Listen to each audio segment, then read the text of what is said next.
Everyone. வாழிய செந்தமிழ், வாழிய நற்றமிழர், வாழிய பாரத மணித்திருநாடு, வாழிய வாழிய வையகம். Good afternoon to everyone. Today we have opened a new chapter in the annals of the Department of English, M.V.M Government Arts College for Women, Dindigul. Today, 2nd July 2021, we are conducting an international seminar. And for this, we have to thank our beloved principal who gave us permission to do this. And on this auspicious occasion, in order to begin with our work, before starting the program, for a few seconds, let us pray to God the Almighty for the successful completion of the program. A very few seconds. All of you, please pray to Almighty.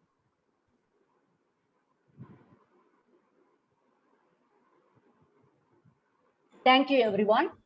Now, I request our beloved head of the department, Dr. G.S.Angelin, to welcome the gathering.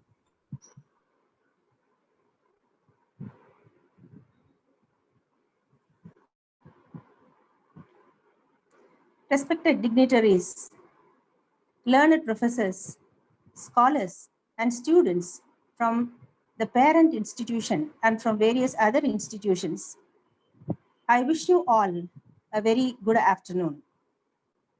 It is my pleasurable privilege to welcome you to the international webinar on requisites of a literary mind, organized by the Department of English, M.V.Muthiah Government Arts College for Women, Dindigul. First of all, I would like to welcome our beloved principal, Dr. V.Anuradha, who has been a source of encouragement in all our endeavors. She has been the brain behind all our activities with her valuable suggestions and support. We are fortunate to have such an eminent, approachable, and unassuming personality as our principal. I am immensely pleased to welcome her, who has kindly consented to illuminate us through her presidential address. My warm welcome to you, Madam. Thank you, ma'am.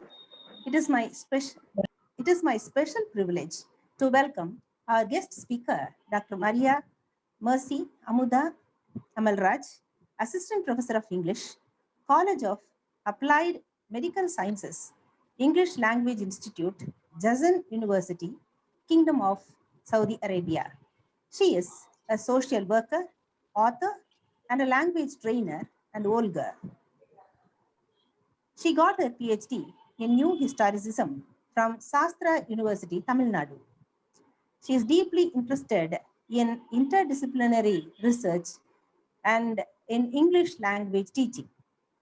She got a diploma in TESOL, teaching English to the speakers of other languages, from Oxford TEFL, Barcelona, in the year 2014. As the head of the Publication and Press Unit in 2019-20, she brought remarkable changes in the content and format of the newsletter of English Language Institute. She coordinates a course on research paper writing to the final year students of CAMS.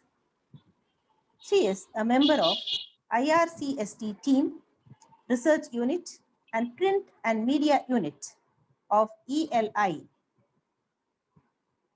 In India, she served in BITS, Pilani, Hyderabad, and in VIT, Vellore. Her important writings are The Forgotten Tribe, The Kuravas of Tamil Nadu, and her novella, Unaware, She Fought an Inevitable Battle. She is the first recipient of the Mother Teresa Award in 2018. International Rotary Club, chapter of Kumbakonam, gave it to her in recognition of her social service. We are fortunate to have a speaker who is interested in language, literature, society, and research. My hearty welcome to you, Madam. I welcome all the members of various faculties and institutions enthusiastically. My amiable welcome to all the students and scholars for whose benefit this virtual seminar has been organized. Once again, I welcome you one and all. Thank you.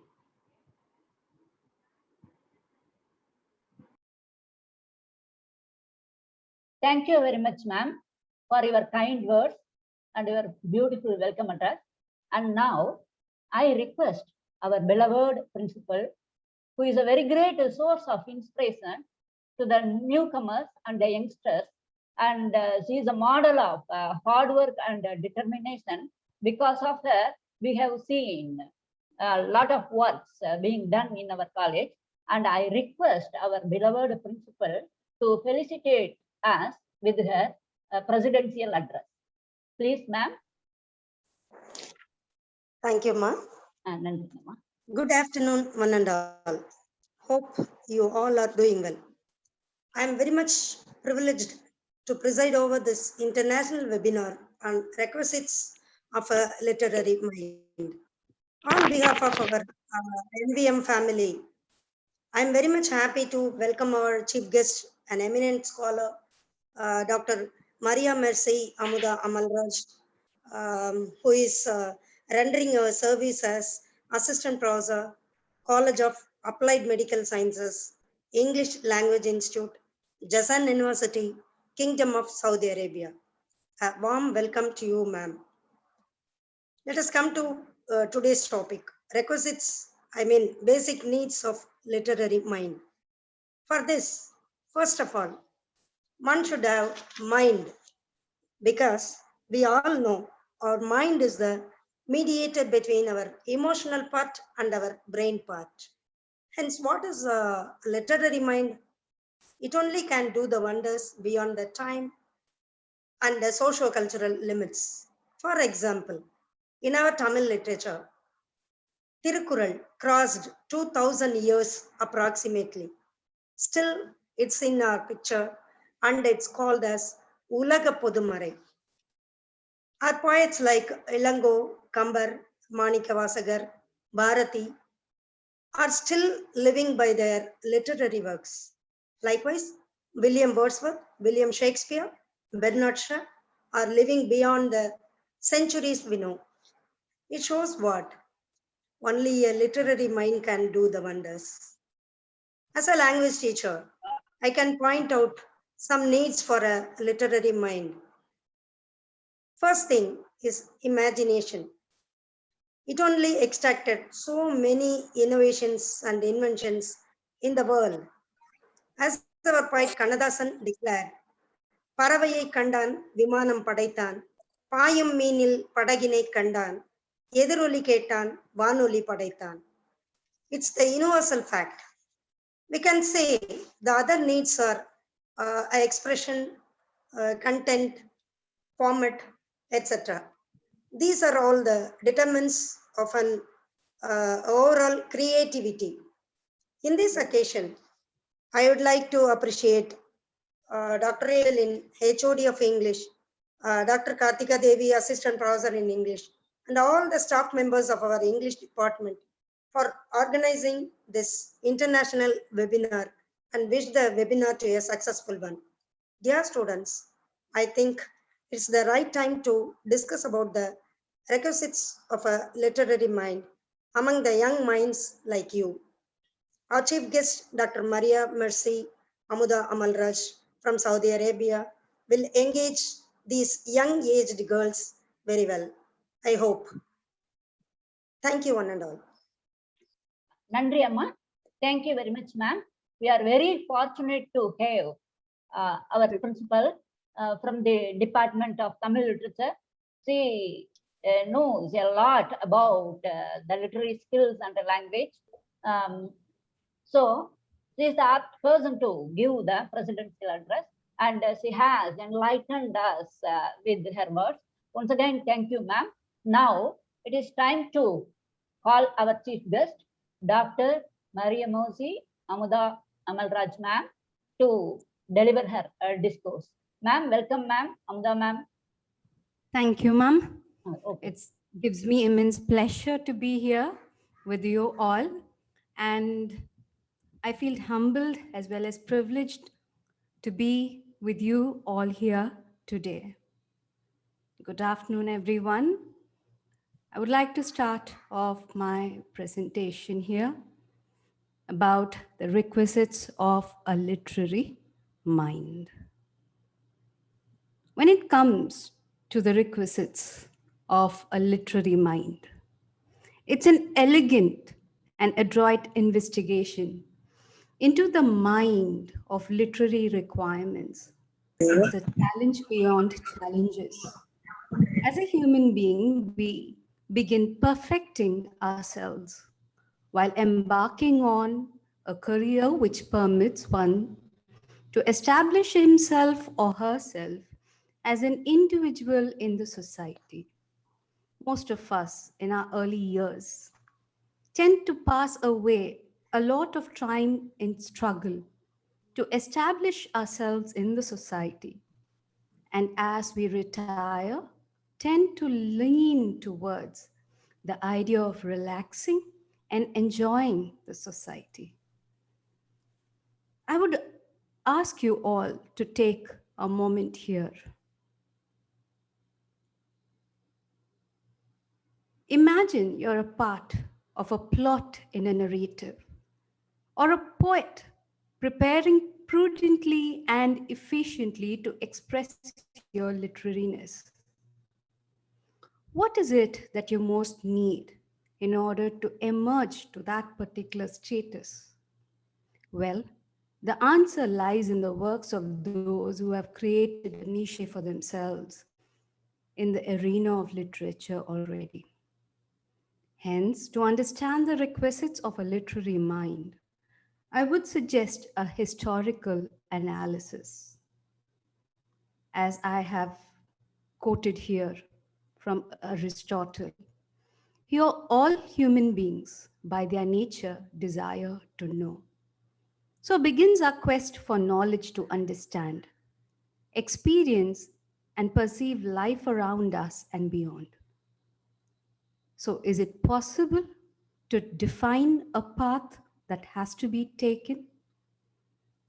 When knowledge is sought, it can be of dreams, of birds in the air, life in the ocean, description of people, memories, and awareness of growth, change, stagnation, death, or a journey into the unknown realms. So here we are all united as fellow tourists. Yes, I mean tourists, set on a journey to explore the world of literature, probably with a destination of our choice. So come, join me as we begin this tour into the past, present, and future. If you are thinking that I'm going to take you through hell, probably a part of history is required here in order to understand the perspective of literature.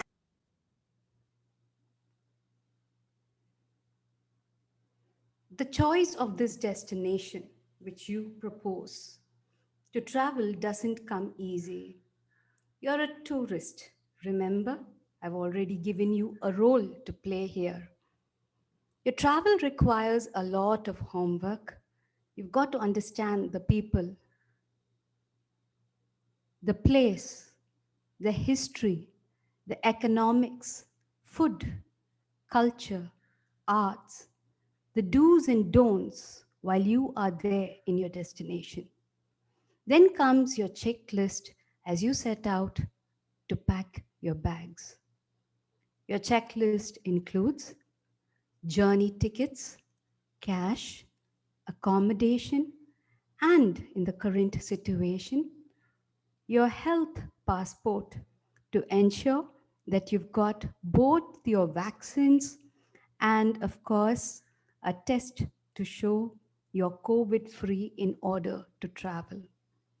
Once done, you are all set to pack and get going to enjoy and explore your destination. Of course, the travel through the times of English literature is vast. To explore the dimensions of literature, it is necessary for us to pay attention to the relationship between the social and financial establishment a creator lived in, politics too.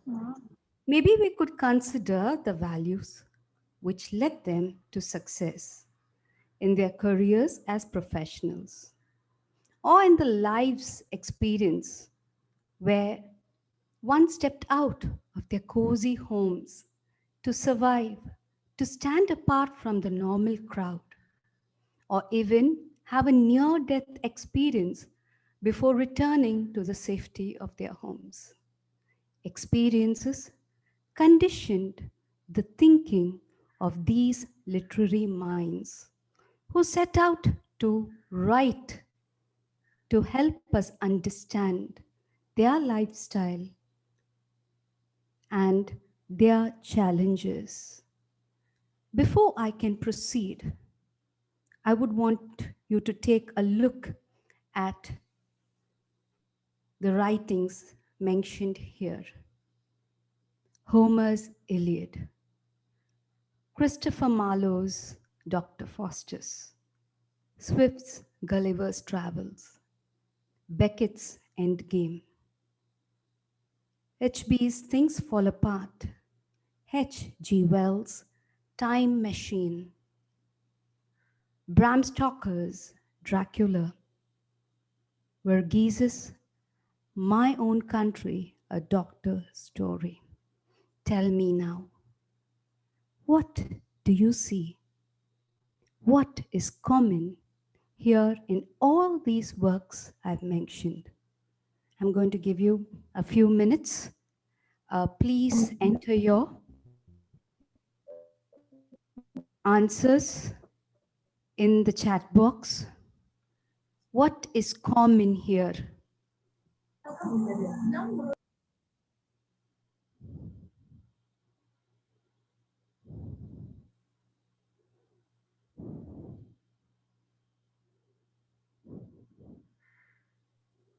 Anybody? Or if you are comfortable, you can turn your mic on and let me know what is common here.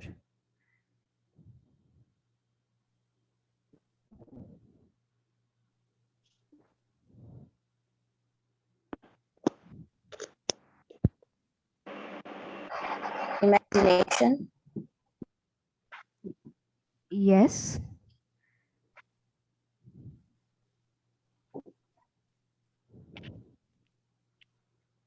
Is it imagination? Imagination. That's one answer.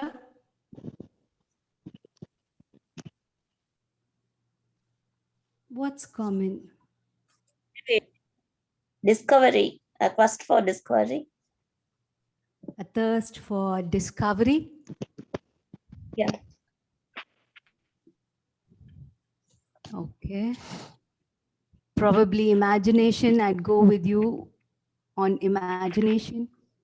Anybody else? Thank you, Juliet. Jennifer? Thank you, ma'am.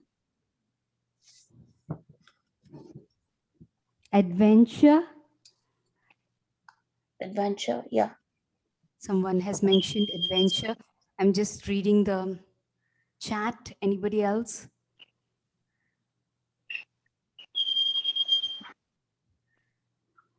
Creativity. Yes? Creativity, diplomacy. Okay. Diplomacy, creativity. Okay. I can agree on that. Well, as others are thinking, let me just give you a little more insight into these works.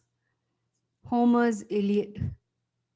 It's It's about the nature of a man who questions politics, society, existence, the manner of life itself.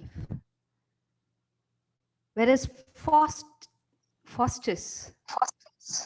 is Dr. portrayed as Foster. a man, yes, is portrayed as a man who's got immense knowledge of necromancy.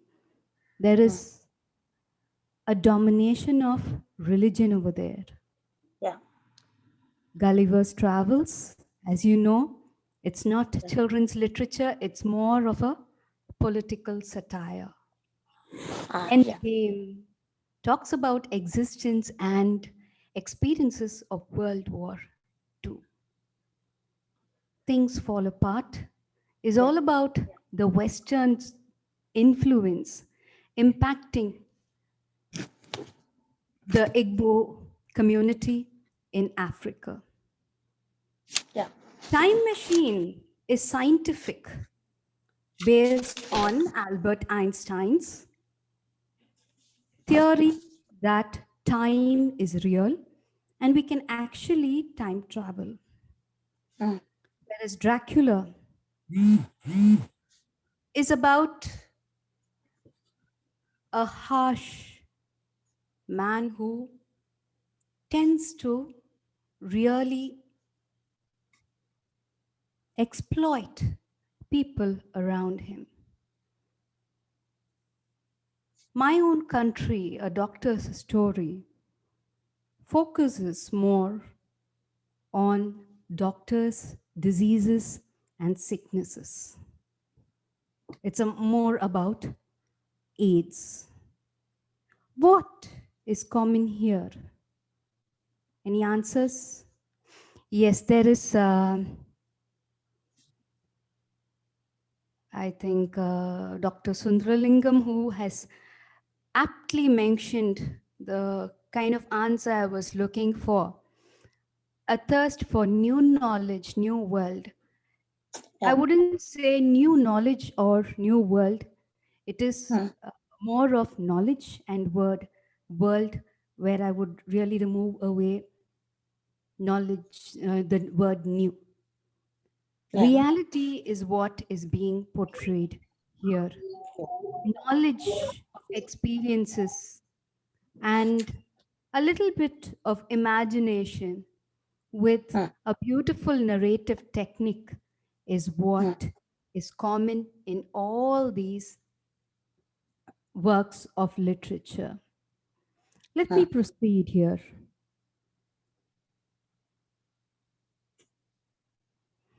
When we think about experiences, we see that these experiences, which are found in literary works, they translate themselves into fiction and create a connection between scenarios.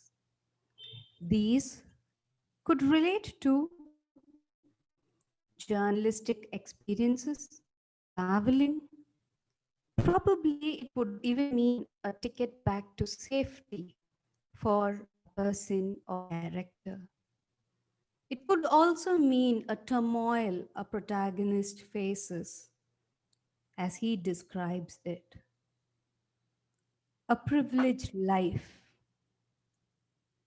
The history of a building, impact of politicians and men of letters who lived during a particular age. Or it could even be aspects like capitalism and pleasures and comforts that came with it. Maybe I could say it would be of wars. Here we see the literary mind cannot but stop to look into what the society, what the world is, and ridicule it because of the failure of saints who professed doing good brings good, or of sinners who professed be bad and be happy. Both the saints and sinners are balanced in the scale of a literary mind. Well, my friends, I'm not thinking of hinting that a literary mind is that which is standing at the border of humor and fault finding. This mind is a rare agent. Correct me if I'm wrong in labeling the mind as an agent against worldliness.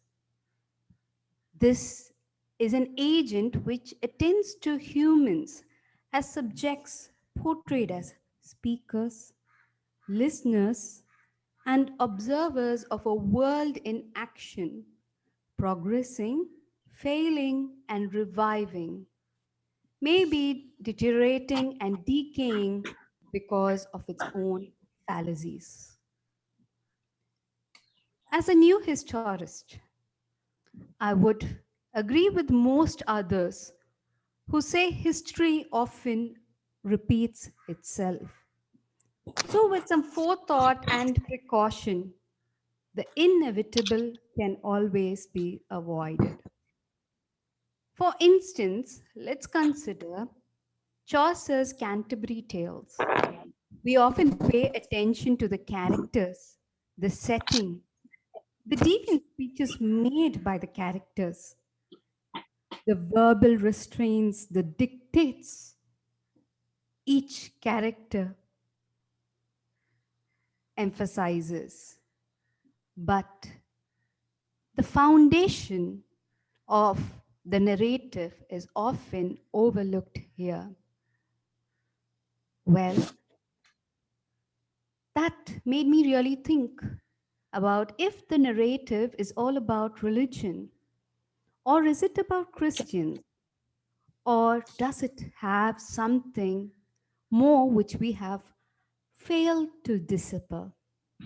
I leave the answer to yourself because in literature, perceptions, I would say, are different.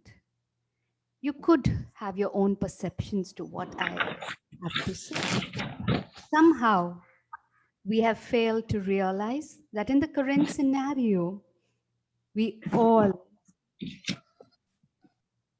continue to serve the feudal lords only with a different terminology.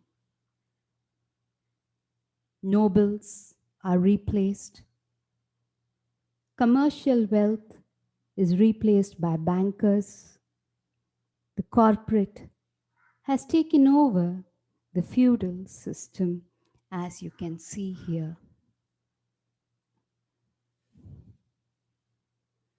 Fuel. I would want you to think in terms of how much is human greed worth. Human growth means destruction. We've always searched for fuel, the energy which has guaranteed wealth to man. And of course, for this, the world has been made to bleed for the growth of man. But again, is man ready to pay a compensation? Or can he afford it? We would have to think if governments can come up with an annual expenditure to compensate for the destructions which they term growth. Moby Dick has already put forth these questions to us when man hunted and exploited whales in his greed for fuel. Now, we just have implemented a mild change. We have replaced oil. Yes, Arabia's oil has saved the whales.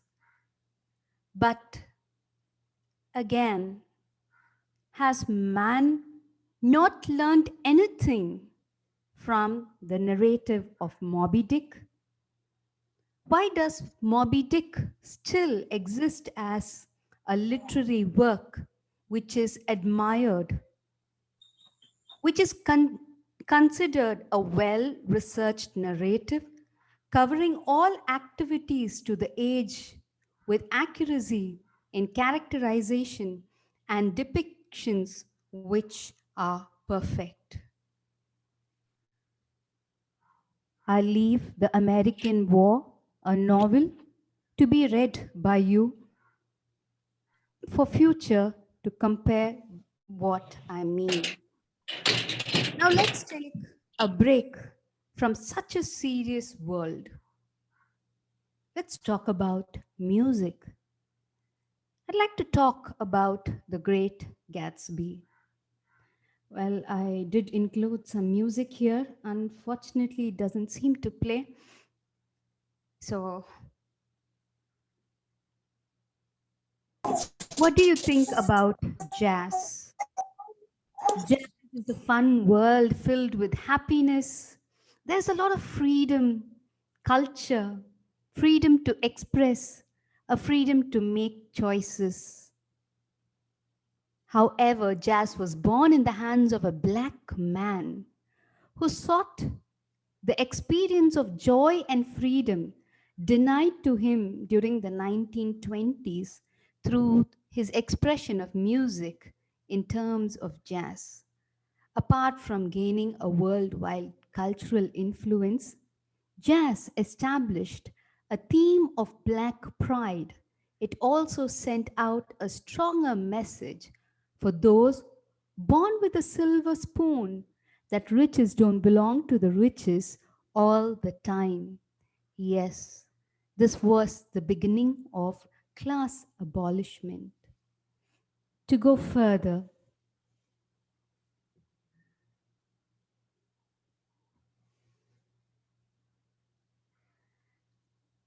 these two narratives, which are here before you,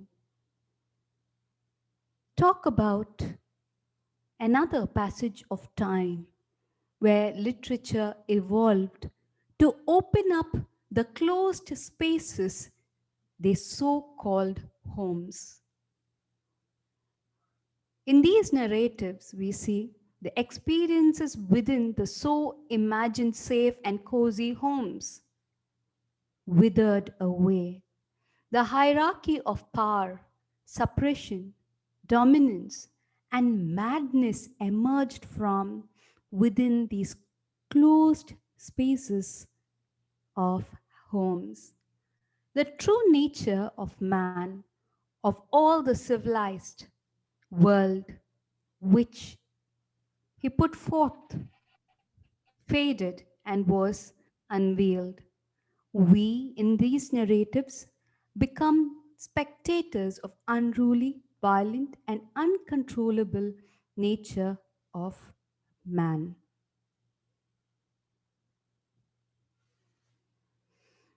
So, from the perspective of the creator of a narrative, we see man evolves, his language evolves. There is no more constraint. Gone are the dictates of good and bad being preached by religion. The evolution of the literary work is shown to establish a new philosophy which justified an individual's action. The attitude of what is right is what I believe to be right became stronger, and anybody who opposes my view is wrong established itself. The freedom of expression, the choice of words to depict and portray life as it is, established itself without restrictions. Nothing is offensive anymore. As a new historian, let me show you a glimpse of what narratives have brought in. The experiences history has sown into the fertile soil of literature.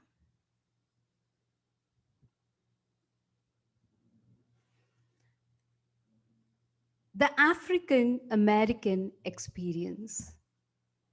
So, here I've mentioned a couple of narratives which portray this experience. So, after the Civil War during the 20th century, African Americans were brought together to form a larger society. The African Americans found themselves to be considered second-class citizens and had to be happy with it, because they had moved away from slavery that was good enough, but their existence in the Constitution is still being denied. Their humanity is being denied. They are segregated, separated, and treated notoriously unequal to many of the whites. Most of the blacks find themselves still in the bottom rung of the social as well as the economic ladder. So these works are a resultant of the experiences of the blacks on the American soil. The 19th century brought in colonies which defined the social, economic, political, administrative statuses of powerful nations which exercised a control over less developed nations. By the time of the First World War, countries like France, Germany, Portugal, Belgium, Netherlands, and Great Britain had gained supremacy over most of the nations. India and Africa to the greatest extent. We've seen Joseph Conrad's Heart of Darkness and E.M. Foster's Passage to India reflect on the historical limitation, the exploitations that the country and its people went through. The 19th century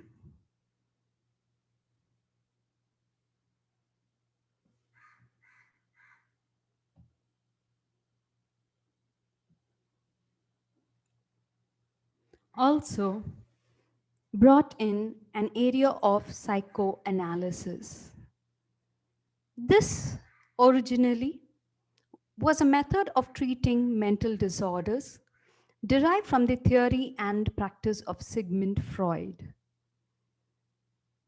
The wonderful and powerful ideas, the concept of unconsciousness, became a part of interest to the literary minds. The stories hidden behind the unconsciousness was an aspect of interest to each literary mind. However, there was always an irony or a paradox which exists in psychoanalysis. At one path, there are narrators who back up the practice and others who see the practice as a fraud or a waste of time. The emergence of China is reflected in the literary works like The Call, China Revisited, The Rise of the Chinese Republic. This erupted as a part of the Chinese discontent, which foreigners and Christian missionaries impacted. And finally, foreigners and Christian missionaries were massacred. The international military force did descend upon China, but this was soon put to an end. There was an uprising, a wrecking damage, and destruction, extracting demands further, which weakened the Chinese government. But they can never stay put.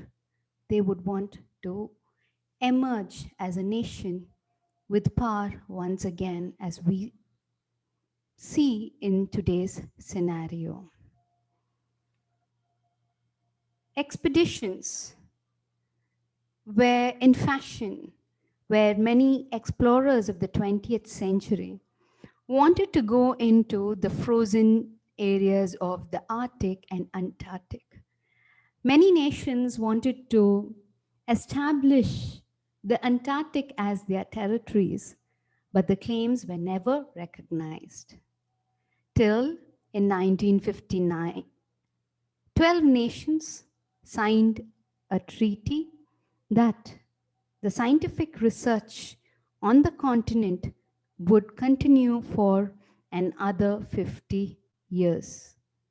We have Antarctic navigation and the navigator of the York Arctic being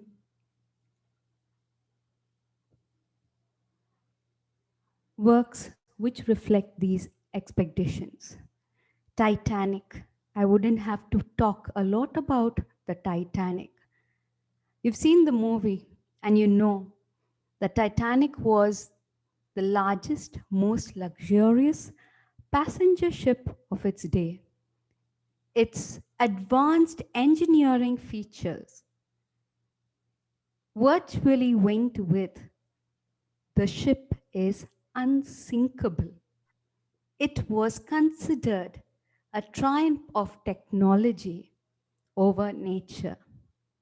However, on 14th of April, Titanic collided with an iceberg and many people lost their lives. And then we do have the World War I, which is notable for the destruction of lives. It killed almost 10 million to 20 million people were wounded. There was a staggering loss of life. There was also an advancement of technology, which resulted in modern warfare.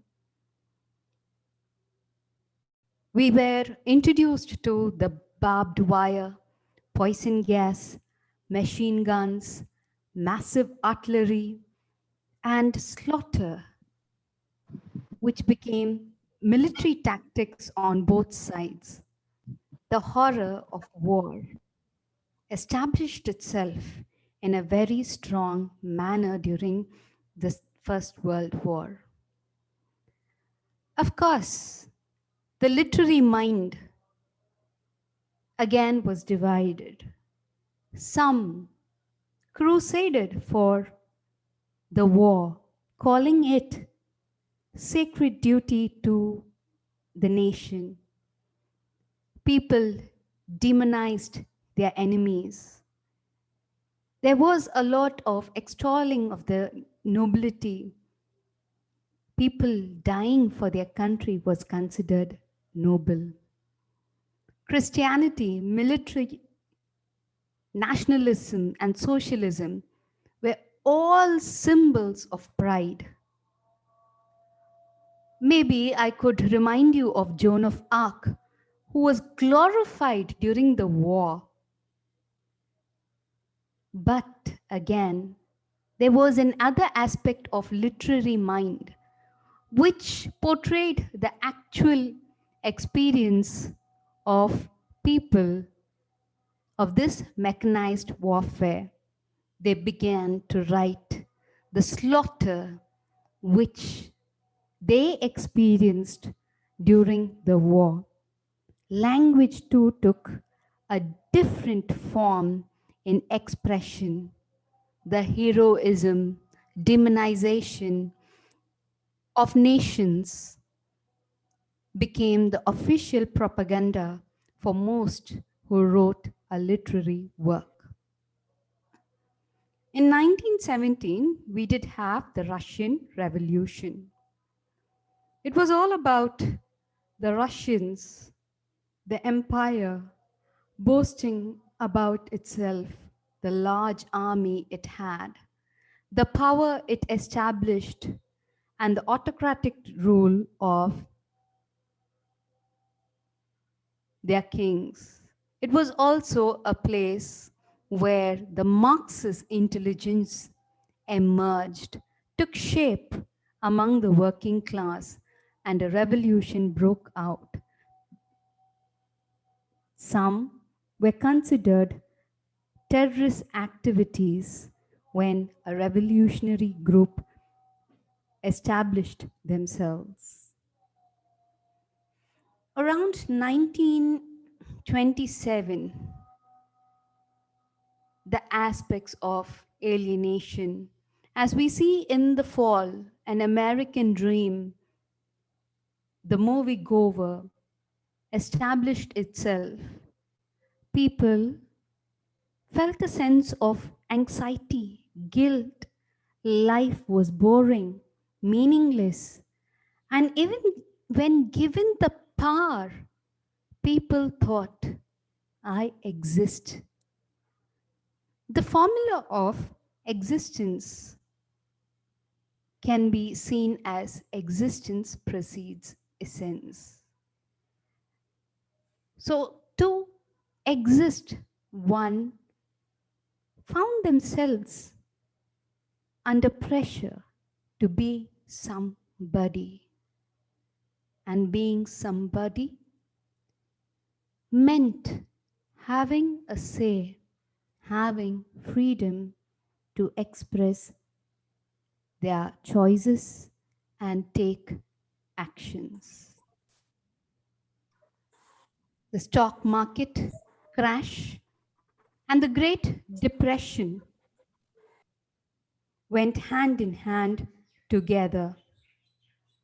It was almost during the year September 3rd, 1929, that the stock market crashed and New York lay in ruins.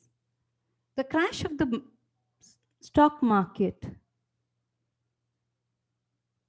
was unmatched when it went into the levels of conception and production, which affected the entire world. There is a common term saying that America sneezed and the rest of the world caught a cold. The novelists, many of them were taken up by this and started documenting a lot of cases, a lot of stories about the crash and the Great Depression that followed. The Holocaust, something which makes one shiver at the thought at even at this point of time. Genocide and mass slaughter, the Nazis. The extermination of the Jews was carefully planned. It was systematic, scientific, assisted, and it was planned and staged in such a manner as to annihilate an entire race. Well, when we speak about the Holocaust, it is historically unique. And there is always a troubling question when we think about the nature of human beings. The Last of the Just, Diary of a Young Girl, The Painted Girl, all this bring in one particular question about human nature and the Western civilization. As a historian, I would like to mention Yehuda Baru, who points out the scholarship, the archival resources, and the interviews with survivors, which explained how, when, and where the Holocaust took place. But there was never an answer as to why it took place.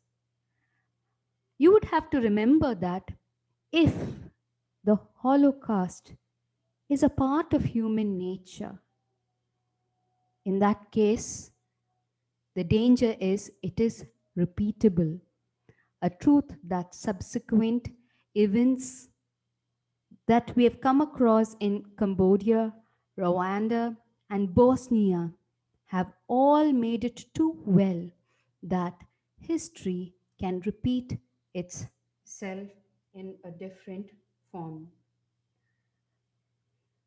When speaking about the World War II and the Pearl Harbor, we have a lot of conspiracy theories attached to it. These are some of the works that resulted in 1939 to 45 during the time of World War II, and 1941, the Pearl Harbor. However, since I'm speaking about the Holocaust and I'll be speaking about Hiroshima too, I'm not going to give in too much of details as to what went on during the World War II or the Pearl Harbor. Hiroshima. We all know that in 6th of August 1945, a very specially equipped American B-29 was dropped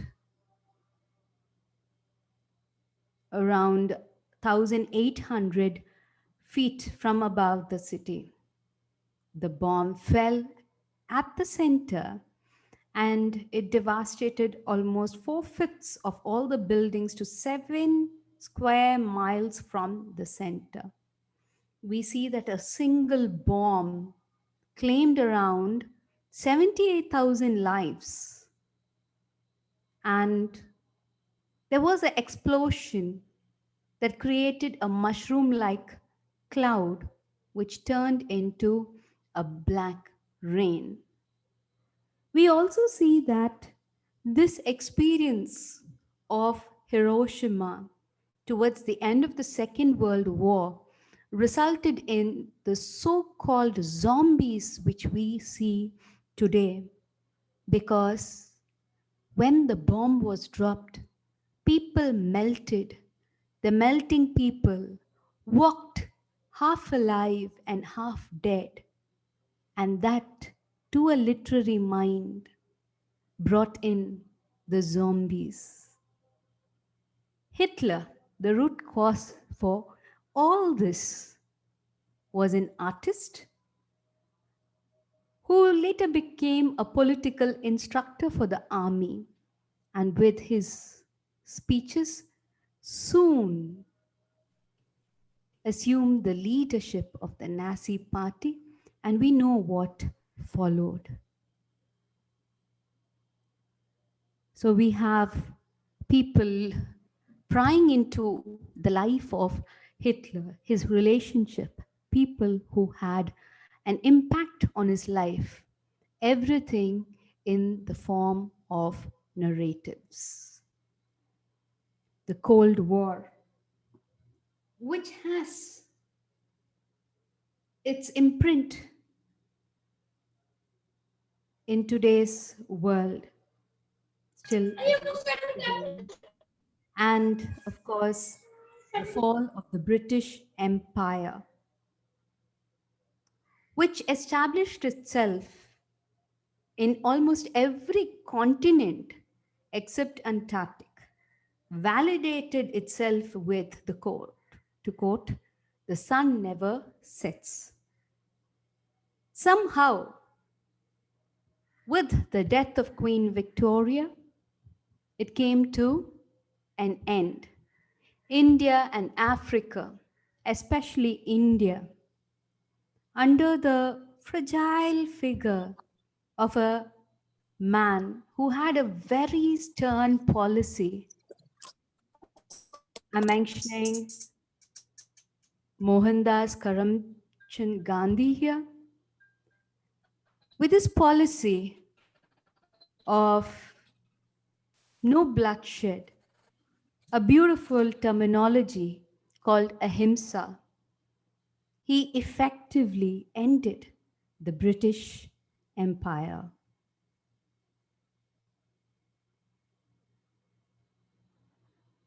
And I thought I would have to mention the Arab and Israeli conflict. It happens to actually be a very crucial part of English literature. English literature, as we know, is dominant with perspectives of Christianity. But Christianity does not belong to the English. It belongs to Israel. And we have seen certain disturbances rise between Israel and the Arab nations, to mention Palestine to a large extent in recent times. So here, the Arabs and the Jews are actually brothers since biblical times. And they learned to live side by side for a lot of years till Great Britain interfered.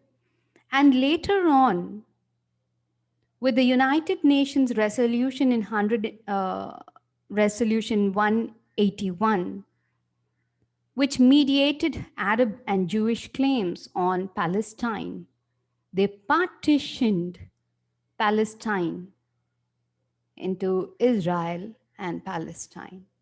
The Jews agreed, but the Arabs did not.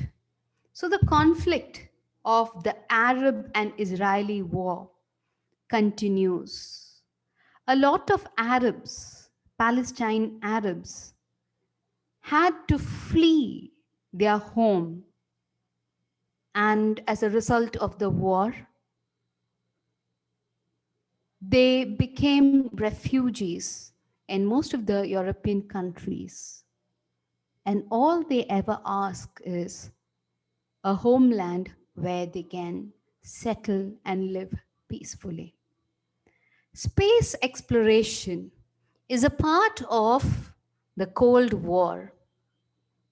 I would like to remind you that in 1957, Soviet Union had launched its first satellite vehicle.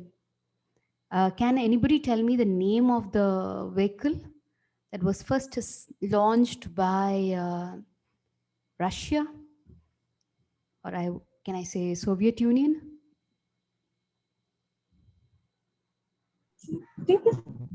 Sputnik, yes, right. So Sputnik isn't a kind of a name which people have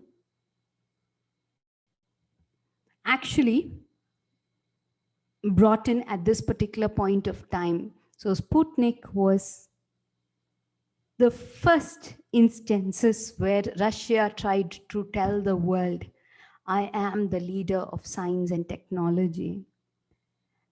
And very soon, America, with a mixture of anger and humiliation and fear, because they were rivals during the Cold War, they immediately paid attention to what Russia was doing. And under Kennedy, they launched their first trip to the moon. And we have Neil Armstrong, who stepped on the lunar surface. As I declared, that's one small step for a man, one giant leap for mankind. So we have, again, the literary mind capturing this particular victory and defeat of the Russian emergence. Last but not the least, the feminist movement. Something that is in progress, something that is gone beyond what was expected, which has given women a campaign to rise to the consciousness. Probably I would look at it as a challenge to power in a man's world, to stand equal with him in an unrecognized sexist society. Women have indeed stepped into the traditional jobs which were meant only for men. They have emerged into the picture of the political arena, economics, the linguistic domain, and probably taken over more from man that he would have ever imagined.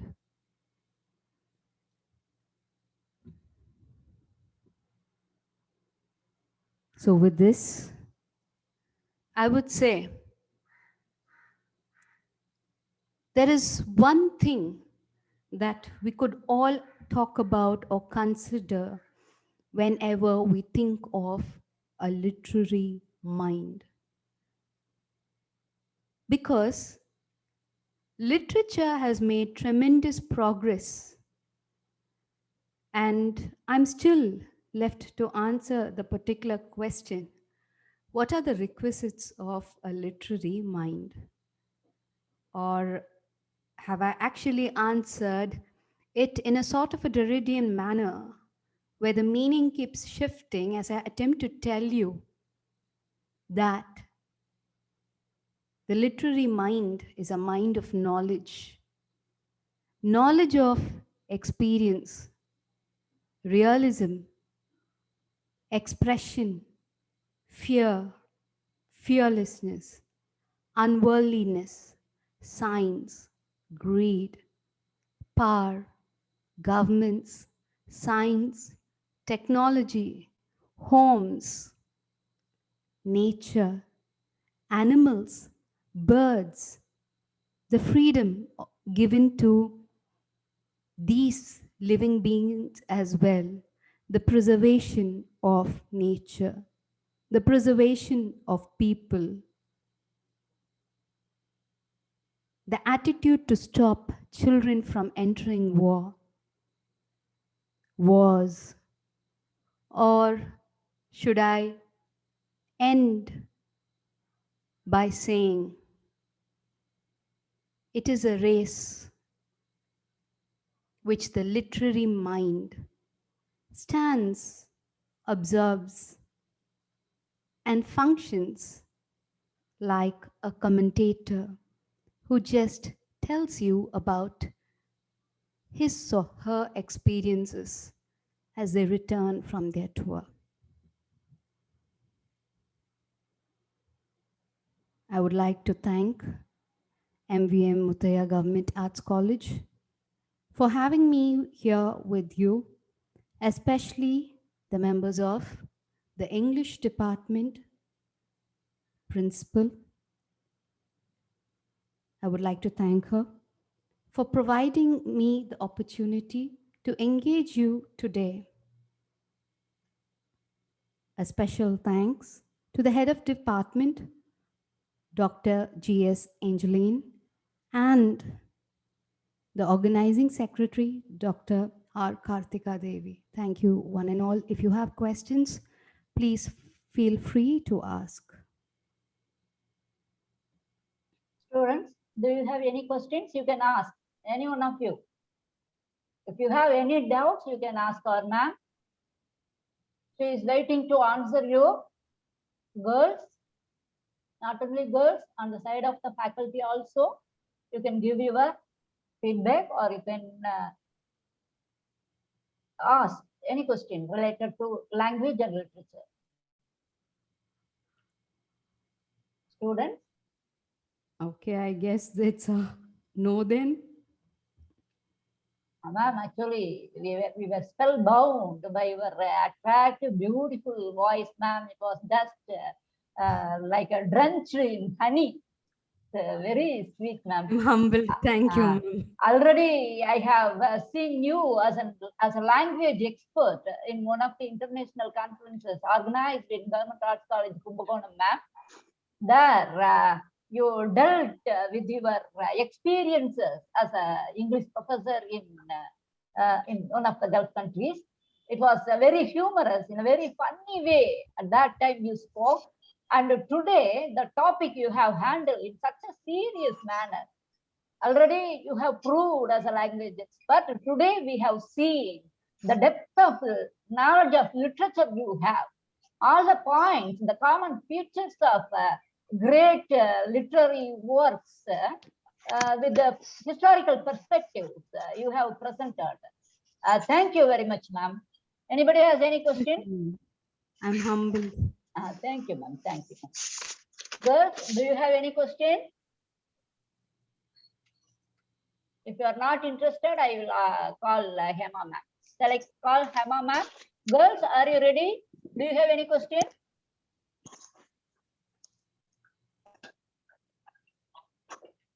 Ma'am, Amutha ma'am, thank you very much, Yes, ma'am. Thank you, Once ma'am. again, after the lockdown, we may invite you directly to the college. You have attracted us in a very great manner. Thank you, ma'am. Okay, Thank you, I ma'am. think on the part of the students, there is no question, I think. So I request Professor P. Hemalata to propose vote of thanks. Thank you so much, ma'am. Good afternoon to everyone.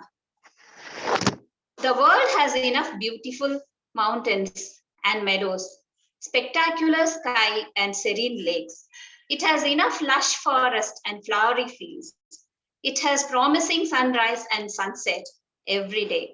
All what is expected from people like us is to appreciate and enjoy by it. I deem this an illustrious prestige and honor to express my gratitude to our resource person, Dr.Maria Mercy Amutha Amalraj, Assistant Professor, Department of English, College of Applied Medical Sciences, English Language Institute, Jazan University, Saudi Arabia, for igniting our minds with her informative, interesting, and inspiring speech.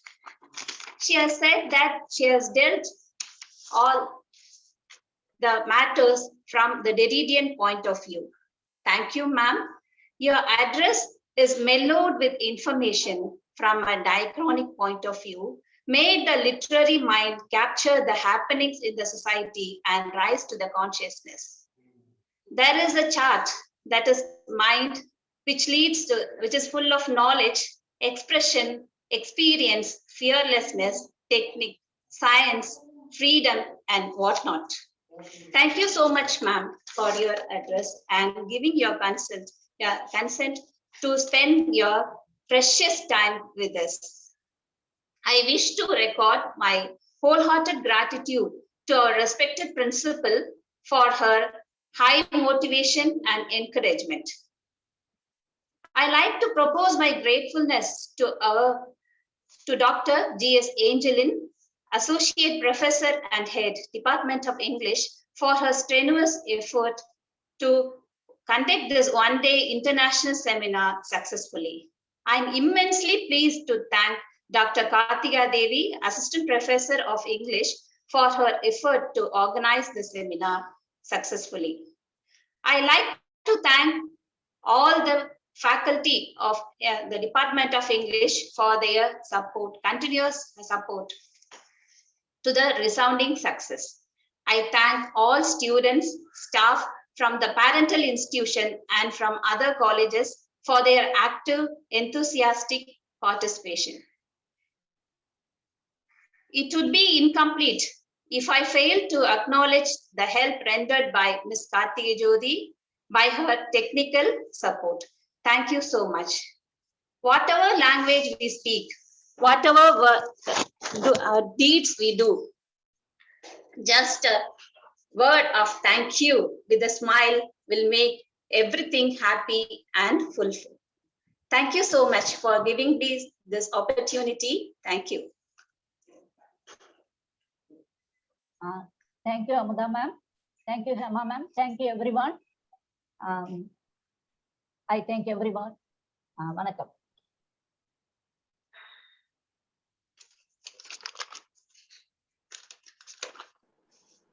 Thank you very much.